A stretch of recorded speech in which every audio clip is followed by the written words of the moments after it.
If you want to travel with your pets internationally, you know that this is not going to be a simple task. Most people book the airline and the flight first, and then they try to fit their pet into their flight and into their plans. But you actually choose the pet first. In this video, I'm going to give you the full breakdown on how to make a choice for airlines based on your pet. Hi, I'm Lalita. I'm a veterinarian and I'm a cat mom, so I care about both humans and pets. In this video, I'll be mostly talking about traveling from the US to Thailand, but this can be applicable to many different countries if you're going out of the US to any other country. So I have the scoring system, right? And I have the paw thingy. I have 4 or 5 paws for excellent, and you could use this airline, and 1 or 2 paws, avoid this airline, just for funsies. I like doing such things with little paws. I have a downloadable link in the description below, and you can make your own scores with your own set of airlines and own set of factors as well. This is just to give you an idea and share my opinions and my scores on how I did these different things.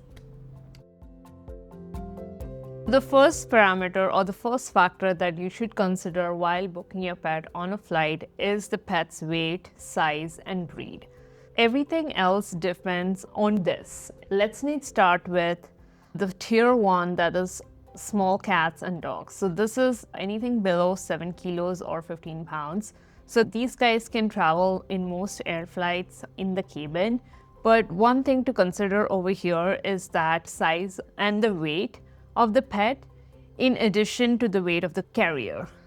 Although my pets weighed below 7 kilos, in addition to their carrier, their weight exceeded 7 kilos. So that automatically excluded a lot of flights for me. The second is medium-sized dogs, and a lot of cats can also come in this category. That's basically what I did, where I took my cats in a medium-sized crate. It's because I didn't want to have them be cramped, because the flights are pretty long. From US to Thailand, the average flight time is 21 hours, no matter how you fly, which part of US you fly from. So you have to keep the comfort of the pet in mind as well when you make these decisions. So choosing the right crate and choosing an airline approved crate is very important. I'll show you the pet policies of Qatar Airlines over here. So when you book the flight, you can pre-book the flight and you can confirm your pet on the flight, because Qatar Airways allowed most pets and most breeds on their checked baggage system. I scored them the most as compared to other options. The last tier is large size dogs, and these are dogs that are more than 32 kilos or 75 pounds. So these guys probably need to go in cargo in most of the flights. I think Qatar does allow even large dogs to fly as checked baggage rather than as cargo. Lastly, it is the breed specifications. So as you can see on the screen over here, almost every airline has restriction on traveling with brachycephalic cats and dogs. Unfortunately, because these guys have a compressed airway, it's very difficult for them to breathe, and they're more sensitive to pressure and temperature changes. In case of Qatar Airlines, they wouldn't allow hairless dogs and cats on the flight. This is their specific restriction. I did not see that described in any other airlines. So they actually asked me to send me a picture of my cats so that they can confirm that yes, my cats have hair. So it was funny that they asked me to send proof that my cats have hair.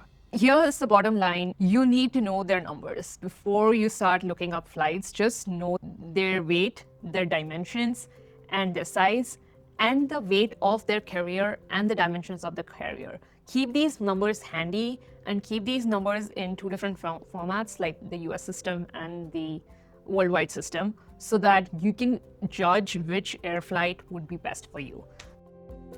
So second factor is the airline selection itself. I'm talking about 3 different airlines that I chose from. So I wanted to choose from Qatar to Delta to Korean. KLM was also my choice.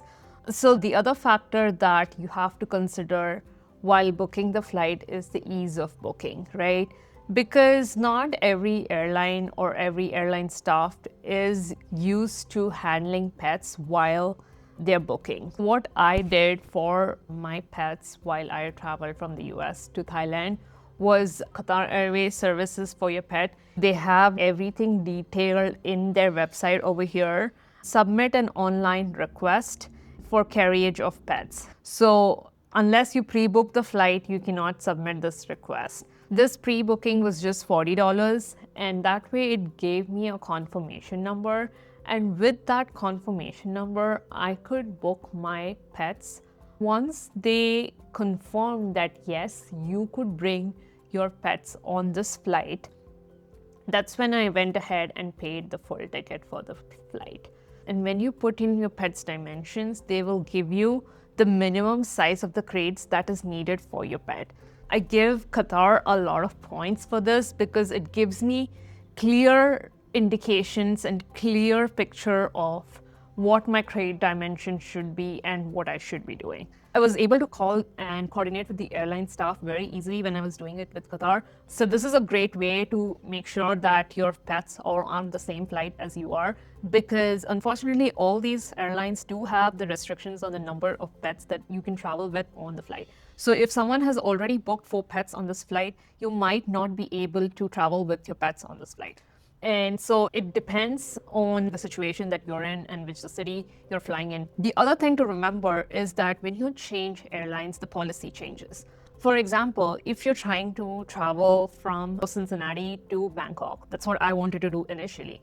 But from Cincinnati to Chicago, I had a different flight that wasn't Qatar. And then from Chicago onwards, I had Qatar. So I wasn't allowed to book my pets on this flight because the airlines changed. So if you can maintain the same airline throughout your entire route, that's when you get like the most value, because when airlines change, the policy change, when policy changes, more things can happen and more paperwork can happen and more chances of your pet being denied boarding on a specific airline and specific flight. I have given here a few stars to a few different airlines over here. Check it out. Then the third factor is cargo versus hold versus cabin. These factors are all interconnected. So I just put them as a factor. If you want to choose a flight based on this factor, that is very important to you. This can be a tough choice because initially I was like, I don't think I want to put my pets as checked baggage. I want to carry with me. And so I tried really hard to find a flight and a route which would allow me to do that. But unfortunately, it doesn't work out. There is no in-cabin option for Qatar Airways. Whereas in Delta, there is an in-cabin option for pets below 7 kilos. Korean has an option for in-cabin below 7 kgs. In-flight cabin measurements are pretty important if you go to Delta. This in-flight measurements given over here in their websites. And they say that the size of the carrier along with the pet cannot be beyond these dimensions, right? But the thing is, some of their planes do not have that kind of dimensions. I'll share the screen over to be very interesting. And this is something that I noticed again, specifically for Delta. For example, if I wanted to go CBG to Bangkok, first you travel in an airplane that is CRJ 700. And if you look up the flight dimensions mentioned, but the other Delta flight that is Airbus 350, and that has a different underneath seat specifications. So you can see how even though the airline is the same, the aircraft changes. And with the change in the aircraft, there is a change in the dimensions of the space that is underneath your seat for your pets to stay. Make sure to look into these finer points when you book a flight, especially when you see their main page listed something as dimensions and that is not translated over to the aircraft that you're going to be actually flying in. It really makes you question if it's possible to fly in cabin for these flights. So contact the airline when you book your flight. Especially if you're doing cabin, make sure you confirm with the airline before flying and possibly even paying for the full flight. I put some stars for this factor as well. Then comes factor number 4. So factor number 4 is especially critical. It's the temperature and the weather control. It's very important, especially if you have specific breeds, if you're not used to traveling with them. Not all the facilities and not all airports have temperature control for pets. If you wanted to fly Delta in cold weather, it's very difficult because they have temperature restrictions below 45 degrees Fahrenheit and above 85 degrees Fahrenheit, which quite frankly happens very frequently in the US. The day I was traveling from the US to Thailand, it was 15 degrees. I'm not kidding. So I couldn't have taken a Delta flight that night. So yeah, so the airline and the facilities do matter in these different seasons. And so make sure you're choosing the appropriate airline in the appropriate season.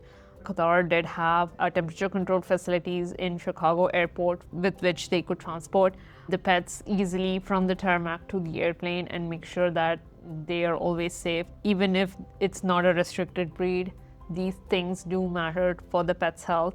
Hopefully you follow these guidelines.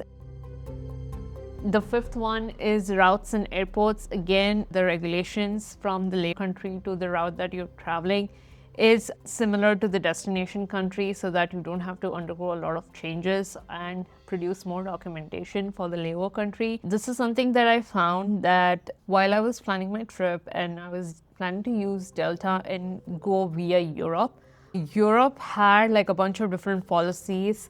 Then the policies are changing even within the Europe.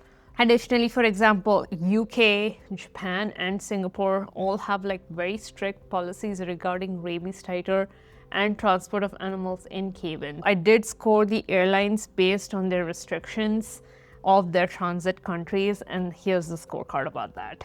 You can make your own score charts with this different scoreboard and come up with your own numbers. Delays happen, so you might get stuck in these transit countries, so you always have to be aware of the regulations in these layover countries.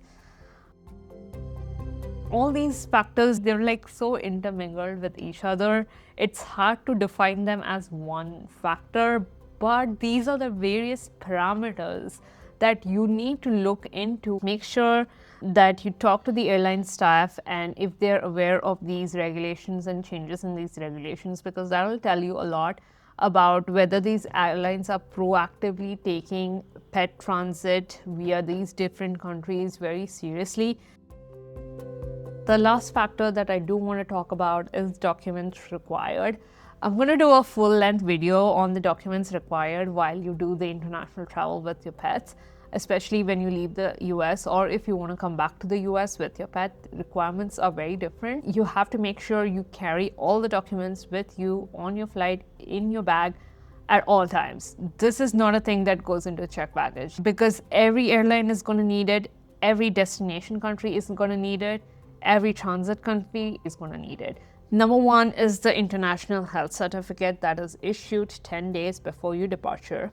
Number two is the rabies vaccination certificate that you do at least, I would say, 30 days to 60 days in advance before you travel. Number three is the microchip, making sure that your pet is microchipped and you carry the documentation proving that this pet belongs to you. Number four is the import permit, which you have to submit to the aqueous and they give a verification that yes, pet can travel. And the number five is the breed specific documentation. If you're traveling with specific breeds which have specific restrictions, you need to have that. Most of the flights require the same number and type of documents. So all the flights over here are on par.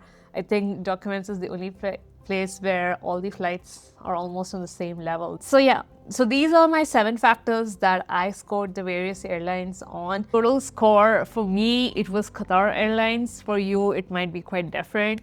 So make sure to download the link below and make your own score chart based on these factors and based on your specific pet and your specific needs. So hope you find this useful. The winner for me was Qatar. Let me know in the comment what was your winner, what airline you would choose. Here is the most important thing that I want you to take from this video. A high scoring airline doesn't necessarily mean it's the best fit for you. The right airline is the one that scores the best based on your specific pet. So start with the pet and everything else will hopefully fall into place. Like and subscribe this video if you like the content that I created and the information that I shared, because it will help reach more pet owners who are trying to leave the US and going to Thailand and other countries. Safe travels for you and for your pet, and I hope to see you guys on the next one. Bye. Bye.